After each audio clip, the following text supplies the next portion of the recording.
Welcome to another episode of Racing2Learn. We are a nonprofit that uses radio control to get kids excited about math and science. And today we're taking a look at the newest vehicle in our fleet. We actually picked up a Traxxas / two-wheel drive LCG, low center of gravity. And we actually had some of the parts to build one of these ourselves, but we saw this already built one on Craigslist for a pretty reasonable price. This was $180. It is used, and actually the person that bought it used itself.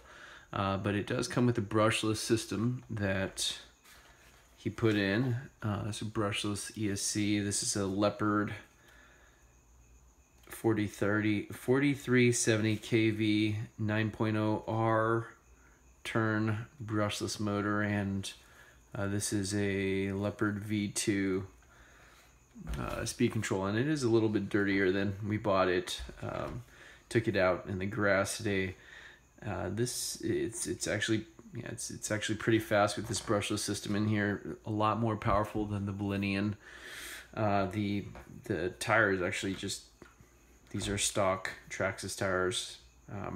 Couldn't handle the power, so a lot of spinning out, not very controllable. So we'll definitely be upgrading these wheels and tires.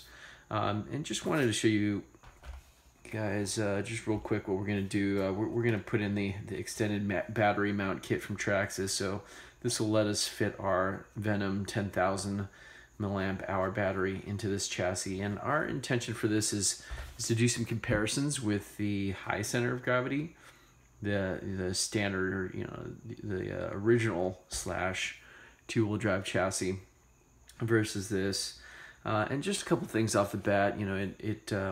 So these are aftermarket shocks as well. I'm not sure if we're going to keep those. We're definitely going to have to put some new shock fluid in these. Some of these feel even empty. There's some binding in one of the wheels here. All comes with buying a used RC, but the axles were fine, right? Probably because these stock tires have relatively low traction, so not as much strain on the drivetrain there. But what we're gonna do is, we'll go ahead and upgrade this here to the extended battery mount and show you how that's done. So just using a cordless screwdriver here. I actually got these bits off of eBay in a kit here, and just to be able to attach it to our cordless screwdriver, I use this 5mm kind of universal bit there, and I can slide any of these in and out, and it works for me. And actually, one nice thing is here, this pin that holds down the battery, it's actually 5mm. So go ahead and take this off. And the purpose of these videos where we actually do things here is just to show you what's involved in working on some of these RCs as well. And it's nothing to be intimidated about, but some people are just apprehensive about getting their hands on one of these or doing anything on it. The nice thing is that you're not going to be able to break much, right? Worst comes to worst, you have to replace some parts or whatnot.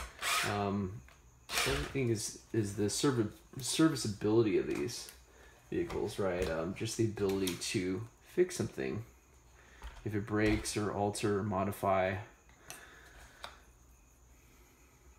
these trucks is pretty fun. At least for us it is. We enjoy doing this. Alright, so just seeing if I have the right bit here, and pardon the lighting, I recording this on our iPhone here, so I'm gonna remove these two screws.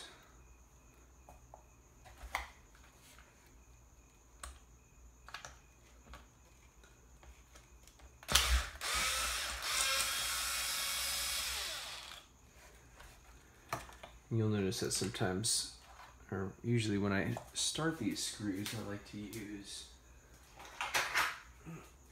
a non-powered driver just so that I don't strip the plastic.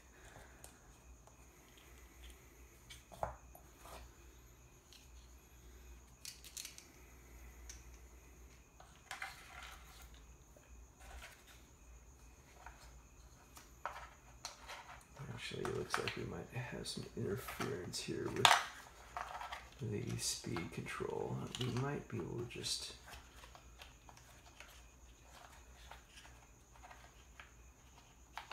tuck this in. Looks like we'll have to remove it.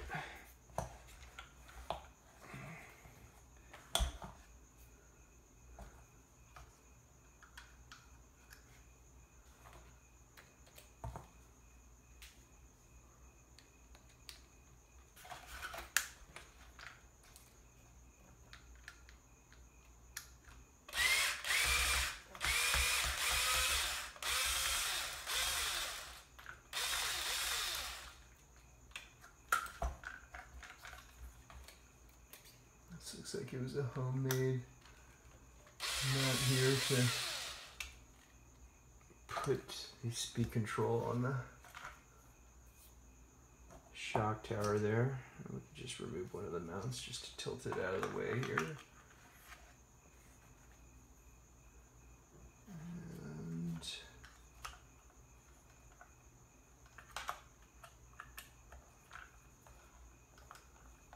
I just like to start the screws by hand so I don't cross thread. And one thing you could do, and you're not going to be able to see this in the video, but just to prevent cross threading, which basically means having, when you screw in a screw, it doesn't match the previous threads in the screw and you end up cross threading it, right?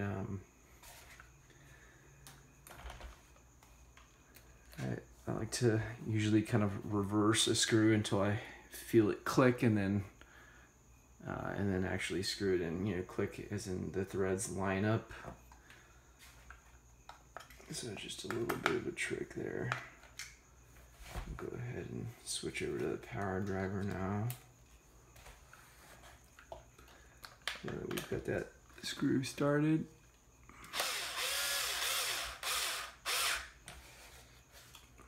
And you never want to tighten these screws into the plastic too tight here. You know, we do have a clutch adjustment on the screwdriver.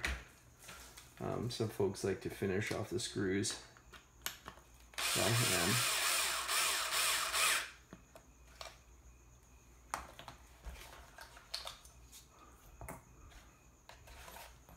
Alright, and just make sure that those are tight enough but not too tight.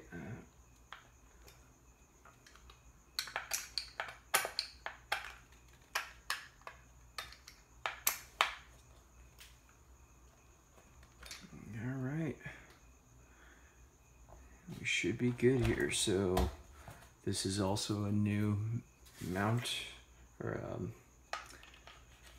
brace, I guess, to capture the battery in. So now we can fit in basically a double tall battery there, right? And you can flip this over to adjust the height of the battery, or use the original kind of, I forgot, a bracket that they include with the kit here. But now we have these extra holes, right, that bracket can mount to, so you can mount, of course, a shorter battery or a taller battery. And the Venom 10,000 milliamp hour 2-cell batteries that we use are effectively the size of a 4S battery, right? So you could fit a 4S battery in here if you wanted to, but probably a lot more power than the 2-wheel drive in this vehicle can contain. So anyways, thanks again for watching. Please like, comment, subscribe, and we'll catch you next time.